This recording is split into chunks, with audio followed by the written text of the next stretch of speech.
You know how they say, do what you love and you will never have to work a day in your life? Well, I don't quite believe that. When is it that the line blurs and what you love becomes work? Or maybe life and work are synonymous anyway, and we are simply looking at both at the wrong angle. Maybe all of life is work, but equally, all of life is love. And you can't do one without the other. After all, even love requires constant effort to feed it. Perhaps love is a verb, an action, not just a feeling. Let me explain what I mean.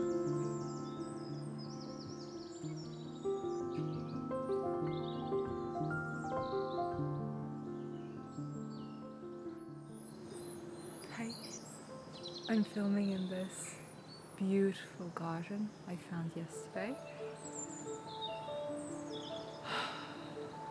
I don't even know what to say. I'm just so happy to be here. Listen.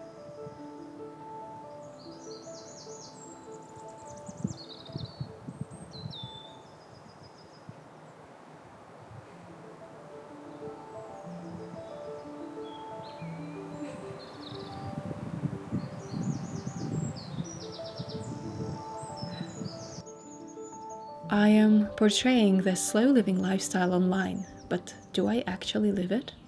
Yes and no.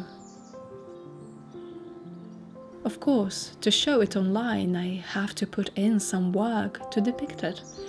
But then, does that actually mean I don't live it? Well, living happens outside of the screen. Take writers, painters, musicians, cleaners, chefs, engineers. Everyone creates something for a better good. Every single one works hard for the pleasure that is the result of their work. I believe that any type of work you do, be it creative or not, is inherently not slow in many ways, but it can be to an extent if you learn to be present enough and enjoy the process equally in its messy and beautiful states. Perhaps the love what you do part is useful when it comes to enjoying the journey of the creative process. But we often have a misconception that love, same as slow, means easy. It never does. You don't have to love every single aspect of everything you do. It's okay to have things you don't like, to have the dark days or fast-paced moments. It's good for a change, even. Without it, you wouldn't have a different kind of experience.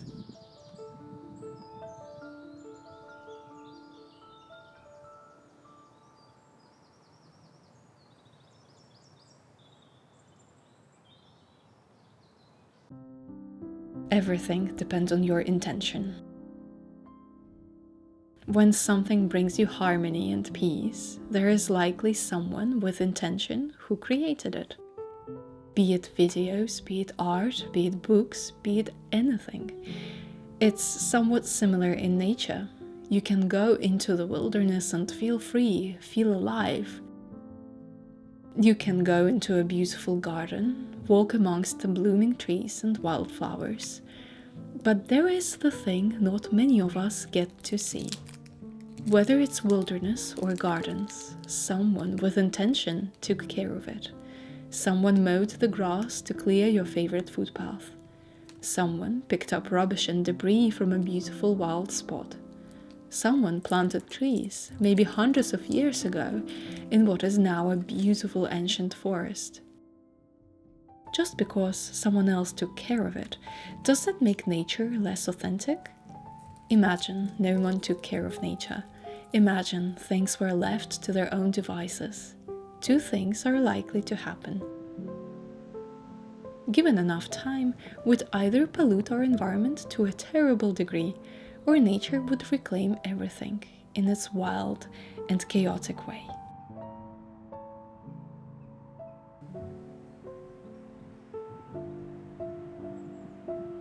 Everything slow happens in between. The beautiful, the peaceful, the calm happens in between. You can't make anything clean without making something else dirty. You can't live slowly and peacefully without creating that environment for yourself through chaos, through hard work, in the first place. And action always involves a degree of mess. Learning something new produces countless mistakes. I am currently learning how to paint with watercolors. This is my first time painting live in nature, and I messed up so many sheets of paper without creating anything beautiful at all. I am learning, and I'm not good at it yet, but I'm okay with it.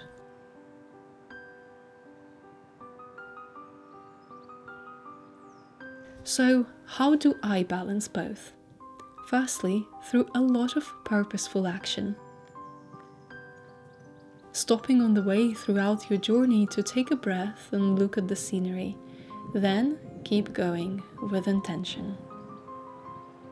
I mentioned that I am very chaotic and impulsive, so both of these qualities impact me in a negative way. I can easily get overwhelmed, forgetting to be present in the moment. To an extent, slow living is what I chose in order to deal with these qualities of mine, in order to deal with certain traumas and certain natural anxious and angry responses that I had to many situations in life.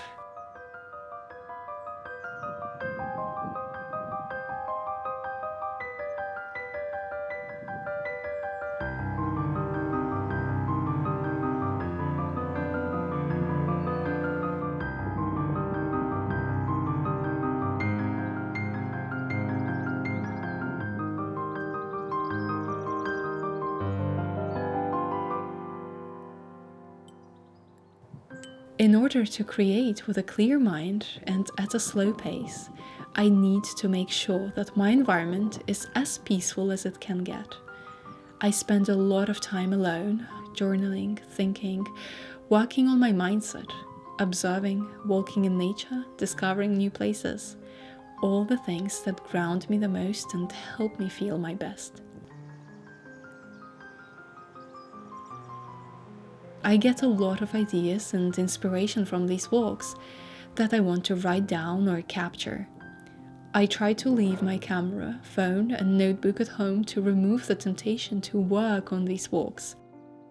But sometimes, if a thought is too persistent, I find that it's best to write it down in order to let it go. Then continue my peaceful walk with an empty mind.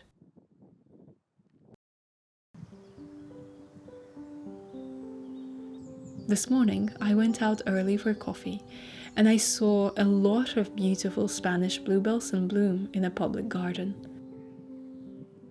The light was wonderful, soft, glistening through the grass and flowers. It was magical. My creative mind was eager to capture it, and regret slowly started creeping in. But I resisted, took a deep breath, and focused on the moment I'm experiencing in the real life. The beauty only my eyes can see. The coffee cup in my hand, the sun so oddly warm for April.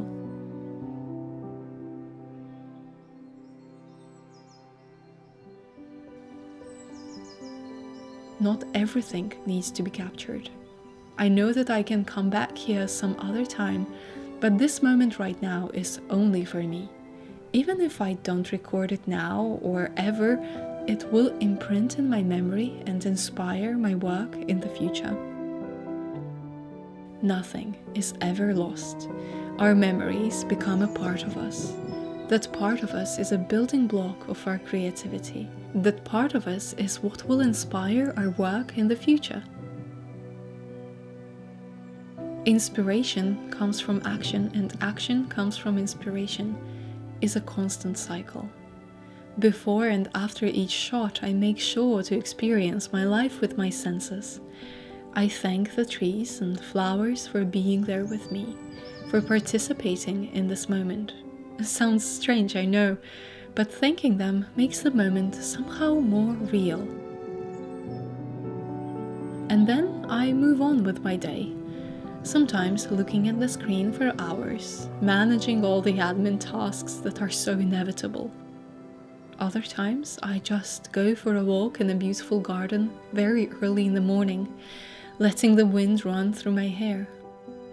My ankles stung with nettle as I walk through another beautiful path. Ultimately, we have to choose to love the difficult, the ugly parts of life as well.